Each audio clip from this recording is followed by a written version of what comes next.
Hello বন্ধুরা, welcome to my channel. দেখো, আমি রুই মাছের মশলা কারি করবো বলে মাছ আলু ধুয়ে রেডি করে নিয়েছি। মিক্সির বাটিতে পেঁয়াজ, লঙ্কা, রসুন, কালো জিরে, সাদা জিরে আর সর্ষে দিয়ে দিয়েছি পেস্ট করবো বলে। আর এখানে মাছে নুন, হলুদ, সর্ষের তেল, লঙ্কার গুঁড়ো মাখিয়ে মাছটা রেডি করে নিলাম। নিয়ে মাছ ভাজা হয়ে গেছে। দেখো, মাছ ভাজা বসিয়ে দিয়েছি।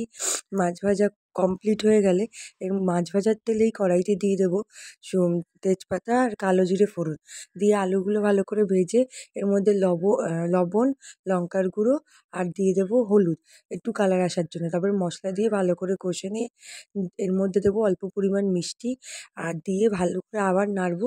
নেড়ে ভালো করে মশলাটা কষে নেব। নিয়ে তার মধ্যে দিয়ে দেবো অল্প পরিমাণ জল। এবার ঝোলটা ভালো করে ফুটে গেলে, আলু সেদ্ধ হয়ে গেলে মাছগুলো দিয়ে দেবো।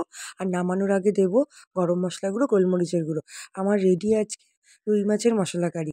তোমাদের কার কার আমার ভিডিও ভালো লাগলো অবশ্যই লাইক, শেয়ার, কমেন্ট করো। Bye bye.